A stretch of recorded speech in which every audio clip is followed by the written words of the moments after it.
आज हम चले आए हैं गंगा सागर की भूमि पर। पौराणिक मान्यता अनुसार यहाँ स्नान करने से मोक्ष की प्राप्ति होती है और पितरों का आशीर्वाद भी मिलता है। मकर संक्रांति के पावन पर्व पर गंगा सागर की तीर्थ यात्रा करने और स्नान करने का विशेष महत्व है। हिंदू धर्म में गंगा सागर को मोक्ष का धाम भी बताया गया है। अब आपको हम बता दें कि गंगा सागर कैसे आएंगे और यहाँ पर रुकने की जगह व धर्मशालाएं क्या क्या है। गंगा सागर जाने के लिए आपको हावड़ा या कोलकाता आना पड़ेगा। वहाँ से आपको धर्मतला बस स्टैंड जाना पड़ेगा। धर्मतला से बस स्टैंड से आपको काकद्वीप के लिए बस पकड़नी होगी। अगर आप ट्रेन से जाना चाहते हो तो आपको सियालदह आकर वहाँ से नामखाना के लिए लोकल ट्रेन पकड़ना होगा। काकद्वीप आने के बाद आपको वहाँ से ऑटो लेकर कुचुबेड़िया से आपको जहाज के माध्यम से आपको गंगा सागर जाना पड़ेगा। हमारा बोट अब कुचुबेड़िया से गंगा सागर की ओर जा रही है।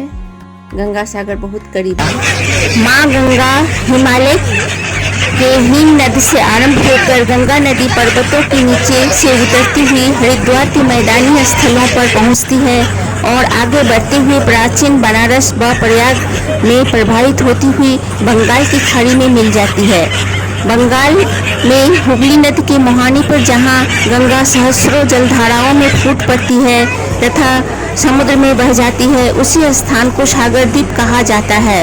इस स्थल को गंगा सागर नामक एक तीर्थ के रूप में मान्यता प्राप्त है। यहीं पर पौष मास के संक्रांति को मकर संक्रांति जिसे कहते हैं, बहुत बड़ा मेला यहीं पर लगता है। यहाँ लाखों की संख्या में श्रद्धालु ऋषि और बड़े हिमालय से भी बड़े बड़े ऋषि यहाँ पर आकर गंगा स्नान करके अब पुण्य की प्राप्ति करते हैं।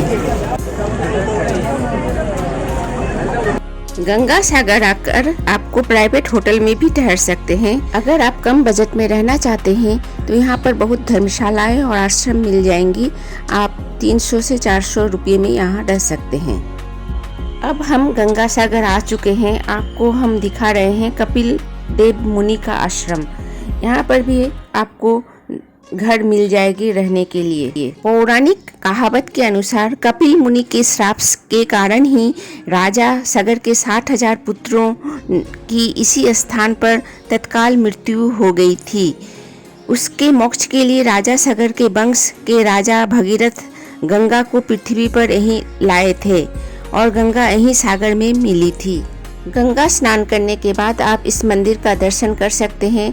यहाँ की आरती देखने लायक होती है और शंखवादी तो और भी बहुत खूबसूरत होता है। यहाँ कपिल देव मुनि के अलावा गंगा माँ, गंगा और बहुत देव देवी की मूर्तियाँ हैं जिसे रोज पूजा की जाती है।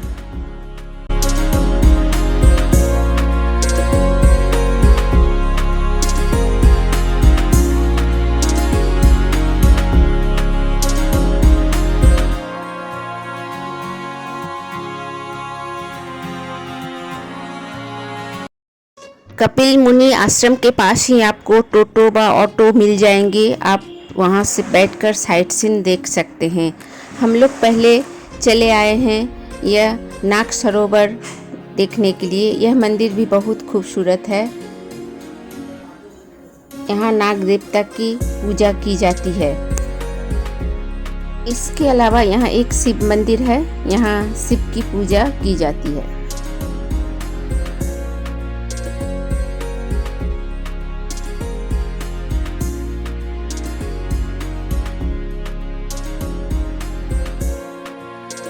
अब हम लोग आए हुए हैं विशालाक्षी मंदिर देखने के लिए। विशालाक्षी का अर्थ है विशाल आंखों वाली।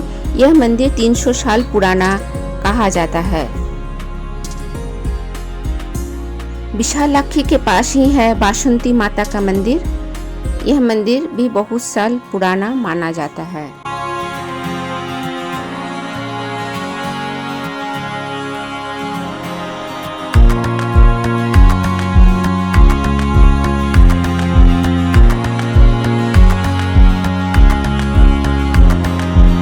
अब हम लोग जा रहे हैं नवनिर्मित विशालाक्षी मंदिर। यह कुछ ही साल पहले तैयार हुआ है, 2022 को। अब हम लोग मंदिर के अंदर आए हैं। यही है यह विशालाक्षी माता।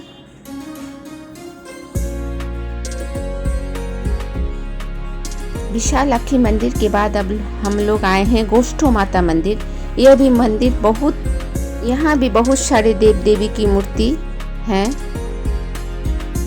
यह मंदिर बहुत ही भव्य और खूबसूरत है। यहाँ का शांत वातावरण आपको बहुत ही अच्छा लगेगा।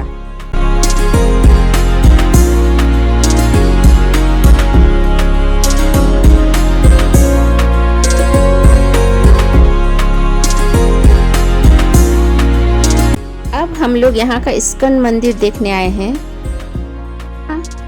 सुभद्रा, जगन्नाथ और बलराम की मूर्ति है जो काफी सुंदर है। इसके बाद हम लोग चले आए हैं भारत सेवा संघ आश्रम।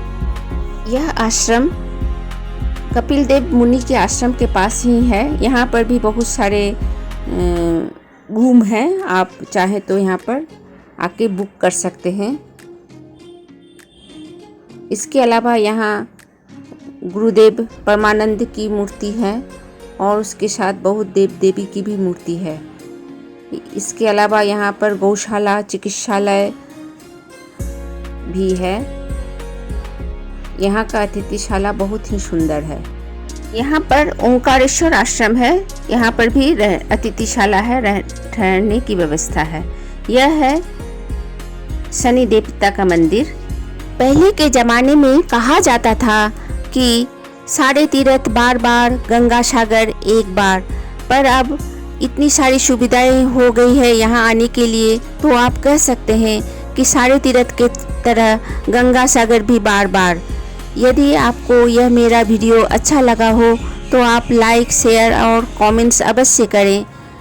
नमस्कार।